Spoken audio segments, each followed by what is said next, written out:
Projekt Guru. Всем привет! С вами Zak Novak на радиостанции Novorossia Rocks. Welcome to Novorossia Rocks radio station. This is Zak Novak, your American in downtown Donetsk. Program is called Projekt Guru. Guru's in the house as always. Guru, thank you so much for all the hard work that you do. Andre, my engineer, as well. Let's go right to it. Nadezhda Savchenko, the war criminal Nadezhda Savchenko, found guilty. The Rostov Region's Donetsk court has found Nadezhda Savchenko guilty of death of Russian journalists near our sister republic, Lugansk. The verdict reads she is guilty of murder of VGTRK journalist Igor Konyaluk and Anton Voloshin, as well as of the attempt on lives of civilians and illegally crossing of the Russian border. The court used as basis of the accusation of proofs presented by the prosecution, including testimonies from witnesses, results of tests. The sentence says Savchenko, having skills of military training and experience in military actions in Iraq while on a holiday on her own choice in order to participate in the armed conflict in Ukraine's southeast, the Donbass region, came to Aidar Battalion, the Nazi Aidar Battalion under Commander Sergei Melinchuk, which was located in the town of Shaitsia in the Lugansk region. Savchenko on her own decided to participate in artillery firing from D-30 howitzers at civilians who had refused to recognize legitimacy of the current Nazi Ukraine power and who chose to establish their own separate republic. Earlier, Savchenko said she would appeal the court decision, voicing the verdict continues. The term of Savchenko will be announced on March 22nd. The commander of Nazi's Ukraine Aidar Battalion, Sergei Melinchuk, has been identified as the mastermind of the Russian journalist's murder near Lugansk. Melinchuk was the organizer of the crime. As the Aidar Nazi Battalion's commander, he acted as the crime's mastermind in accordance with a plan drawn up in advance and supplied Savchenko with gear and equipment. The court found that unidentified Nazi Ukrainian military servicemen and Melinchuk used the coordinates received from Savchenko to fire no less than 6 high-explosive fragmentation shells with 3 D-30 howitzers. There were 3 sighting shots and 3 shots to kill. The court said the attack was mounted for the purpose of killing an unlimited number of civilians out of hatred and hostility towards the social group. The criminal case involving the commander of Aidar Battalion and other unidentified Ukrainian military servicemen will be investigated separately. Guru. Nearly 10,000 people took part in a festive rally in Grozny in honor of the second anniversary of the reunification of Crimea with Russia, the website of the head of Chechnya and Chechen government reports. Participants of the rally were holding banners with the words, "Wish you peace, prosperity, and creation. Welcome home," as well as Russian and Chechen national flags. Representatives of public organizations, cultural figures, and intellectuals spoke on stage in front of the demonstrators. Viva Crimea! Always, always with Mother Russia. Andre, listen to this in Yemen. A ceasefire agreed in Yemen, yet heavy fighting continues with 55 killed by US-backed Saudi troops. Reports coming out of Yemen suggest a ceasefire has been agreed to between the pro-Saudi forces and the Shiite Houthi movement. But in the meantime, heavy fighting is still the norm. This is particularly true in and around the long-contested city of Taiz. Over the past 2 days in fighting between Taiz and the Sha'abwa and Marib provinces, at least 55 people have been reported killed, including at least 14 civilians. There is little indication significant territory changed hands, though pro-Saudi forces claimed an advance in Shabwa. The large death toll of civilian bystanders killed and little practical effect on the greater war on the ground have all typified the war in the years since Saudi Arabia first attacked Yemen, and it is that ugly stalemate which is fueling calls for a negotiated settlement. The WHO has estimated around 6,200 people killed in the war so far, with roughly half estimated to be civilians, and the vast majority of those civilians killed in Saudi airstrikes. This has brought considerable condemnation from human rights groups against not only the Saudis, but Western nations, the Obama regime, particularly the Obama regime in Britain, who have been supplying the kingdom with arms. US-backed ISIS on the run using chemical weapons as last resort. Syrian rebel factions are claiming broad numbers of defections by ISIS fighters, and officials are talking up the worsening morale among the self-described caliphate recruits, while predicting the less disciplined portions of their force are going to be in full retreat soon. These enclaves of huge losses in territory formerly held by ISIS present a picture of the group being in dire straits. Despite this, ISIS seems to be able to launch major counterattacks and bombings across the front lines in both Syria and Iraq. This has been a common theme in wars the US is involved with, and the Pentagon often claims big progress in conflicts which doesn't seem to be borne out by the situation on the ground, and analysis are warning that groups' capability of launching attacks both in the battlefield and abroad remains intact. And indeed, as ISIS continues with its usual suicide attacks, the growing number of chemical weapons attacks by the ground are also looming large, and despite the US capturing a person believed to be the mastermind of the program, it appears ISIS remains capable of carrying out chemical attacks, and is reported to have a significant stockpile of chemical-capable shells to keep that program active for a long time. Let me bring in my lovely co-host Natalia, bringing you news from Novorossia. Short period return of winter to the DPR's capital Donetsk. Yesterday, on 20th March, winter returned back to the DPR. The temperature decreased suddenly, the wind became strong and it started snowing. Weather presenters forecast that it is getting warmer in the evening and in 3 days will be plus 15 degrees. Now we are enjoying beauty of the winter. You can look at amazing photos of real winter in March on Novorossia today. News from the front lines of Novorossia. DPR intelligence knew about the preparation to the attack at cities of the Republic by Kiev. DPR intelligence knew that Kiev Junta forces are preparing for the attack in margins of DPR's capital. In regard to the data of Basurin, Ukrainian fighters are preparing for the attack at Donetsk and other cities of the Republic. They ordered 5,000 machines for rocket-propelled anti-personnel flamethrowers. As Deputy Head of Foreign Affairs Ministry announced of Russia, Grigory Karasyan, announced on 16th March, Moscow supposes that Ukrainian authorities are preparing military scenery to return back Donbass.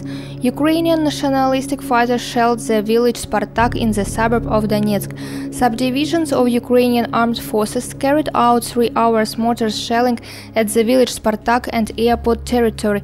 It was reported to the Donetsk Agency News by the Defense Department of the DPR. Ukrainian fighters started shelling of the village Spartak at midnight by mortars of 82mm caliber. It was reported to the agency. It was also added that Kiev Nazi fighters launched 12 mines from the mine Butovskaya.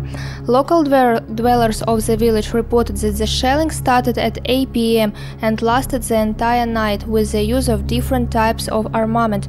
Kiev fighters used heavy armament also. The information of wounded and destroying is being checked. Citizens of Donetsk paid tribute to perished people in plane crash in Rostov-on-Don. More than 1,000 citizens of Donetsk paid tribute to victims of the plane crash of Boeing 737-800 in Rostov-on-Don. The event was held near the building of the city administration. Memorial event attended and paid tribute the representatives of the People's Council of the DPR, Denis Pushilin, Acting Culture Minister Mikhail Zheltyakov, the head of the Kuybышevsky District Administration Ivan Prihodko. It is difficult to comment the tragedy happened. We understand perfectly that we have to share the grief and joy with our fraternal state. Unfortunately, many people died in such a close to us city Rostov, Pushilin said. Be reminded that 2 women of the Donetsk People's Republic and family of 3 people of the LPR died in the plane crash in Rostov-on-Don that happened on 19th March of 2016. Guru, with U.S. troops dying in Iraq, Obama sends in the Marines. In the wake of the death of a U.S. Marine in northwestern Iraq in ISIS rocket attack on Saturday, the Pentagon has announced they are in the process of deploying an undisclosed number of additional Marines to Iraq to take part in ground combat against ISIS. While the escalation is being presented as a response to the rocket fire, which officials continue to insist was a lucky shot, officials are also being more straightforward in their intentions for these troops to take part in combat upon deployment after months of claiming troops in combat were somehow trainers. The number of troops deployed and how big a force this will have the U.S. up to in Iraq remains unknown, but the U.S. was already confirmed to have more troops in Iraq than their diplomatic deal with the Abadi government permitted, and has only increased the number of troops since. Pentagon officials are still being somewhat evasive about the Saturday rocket strikes as well, confirming there were wounded Marines too, but refusing to say how many, beyond less than 5. CNN is reporting that the attack was actually against a U.S. fire base, which the Pentagon has yet to admit even exists in Iraq yet, and that they had been planning to announce the base's existence sometime this week before an ISIS attack apparently ruined that surprise. Pentagon officials had previously indicated that the troops were at an Iraqi military base in the same area.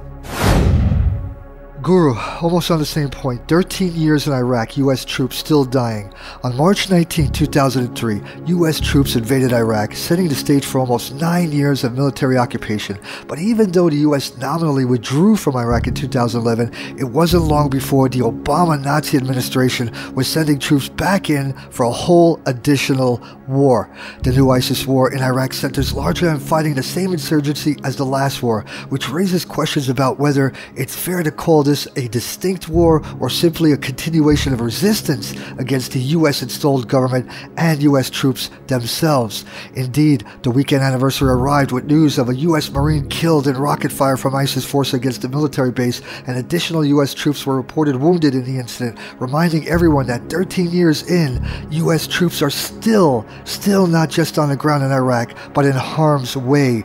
And while the previous few anniversaries may have fueled reflection on the losses of the initial occupation, in 2016, the attention is turning toward the ever-increasing escalation in a new conflict, with the Pentagon admitting that they have far more troops in Iraq than public estimates, and more than the current U.S. agreement with Iraq legally allows. Having already burst through the cap negotiated with Iraq, the Pentagon continues to push for additional troops all the time, and with officials openly talking about a long war against ISIS, the likelihood is that the U.S. boots will be in Iraq soil for decades more. Andre, listen to this. Wars of the future. Invisibility cloak. British troops have tested a Harry Potter-style invisibility cloak that allows them to hide from the enemy. It has emerged. Soldiers from the 3rd Battalion, the 3rd Rifles, took part in U.S. field trials of high-tech camouflage material called Vatek, which makes them disappear from view. The covering even hid them from infrared and heat-seeking equipment. British snipers were able to use the sheeting, which is now ready for use in military operations, to build hideaways on a mock battlefield. The lads are desperate for the army to buy it. Instead of carrying chicken wire, spray paint, and thermal sheets, we can use this one item, which is really light. Vatek can be molded into shapes to match mountainous terrain, and British troops are now calling for the UK government to invest in the state-of-the-art camouflage. Speaking to Mail on Sunday, that's Mail News from England, Corporal Tyrone Hoole, a sharpshooter from 3rd Rifles, said, "This is absolutely brilliant piece of kit." The newspaper reported that the testing by members of 3rd Rifle and American troops took place earlier this year at the U.S. Army Center for Experimental Warfare Techniques at Fort Benning, Georgia. Those involved said they could not be seen even when other soldiers acting as the enemy tried to track them down with heat-seeking and infrared gadgets. Even more advanced camouflage technologies are reportedly being developed and are estimated to be about 5 years from the battlefield. Scientists are attempting to replicate these pods, such as squid or octopus, change color to blend with their environment and avoid predators. Steps have been made recently towards recreating this process, called visual appearance modulation, by using an advanced material containing thousands of tiny cells that can detect surrounding colors. Electrical signals are then used to mimic those colors using heat-sensitive dye in a transformation that takes just a few seconds. The technology, first developed at the University of Illinois and Massachusetts Institute of Technology, MIT, could also be used to disguise military vehicles. Engineering professor Xuanhua Zhao, based at MIT, said, "I have high hopes for its use in military camouflage. At the moment, the military spends millions of dollars developing new camouflage patterns, but they're all static right now. They don't change. If you put a pattern designed for the forest into the desert, it's not going to function. Dynamic camouflage would allow soldiers and their vehicles to adapt to their surroundings instantly." UN Ban Ki-moon condemns Nazi Latvia Waffen SS Legion Veterans March. Guru, listen to this. United Nations Secretary General Ban Ki-moon supports people's right to assembly, but condemns any open expression of support for the Nazis and the crimes they committed during World War II, the United Nations spokesperson Stefan Jurasic said on Friday. The Secretary General supports the right to assembly. I think he would condemn any outward support for Nazis and crimes committed by the Nazis, he said when asked by TASS to comment on reports on the march of Waffen SS veterans in Latvia's capital city, Riga. He added, however, that he had not seen these reports. Russia's State Duma lower parliament house on Friday adopted an appeal to the parliaments of member countries of the Organization of Security and Cooperation in Europe, OSCE, calling on them to condemn Latvia's sanctioning a march of the Latvian Waffen SS Legion veterans in Riga as another attempt to rehabilitate Nazism. The State Duma calls on the parliaments of the OSCE member states to condemn the activities of the Latvian authorities, which, as a matter of fact, are siding with former SS veterans and their supporters, and to pool efforts to defend the ideals millions of soldiers of the anti-Hitler coalition gave lives for during World War II. In the year of the 70th anniversary of the Nuremberg trial's verdict, this call is ringing as an alarm bell, as a warning of the lessons of the war. On March 16th, Riga, the capital city of the European Union state, which in words shares the ideals, goals, and principles of the United Nations and the Organization for Security and Cooperation in Europe, OSCE, including in a sphere of fight against neo-Nazism in all its forms and manifestations, hosted another march. Another march was hosted of former servicemen of Latvian units of Waffen SS who fought against the anti-Hitler coalition. These commemorative events involve not only former SS officers, but also their spiritual successors from among activists of marginal neo-Nazi and nationalist parties and movements from the Baltic states, as well as representatives of Latvia's parliamentary parties, which fact causes serious concern. Everybody, as I stress, be safe, be alert. See you all on Wednesday. Bye-bye, folks.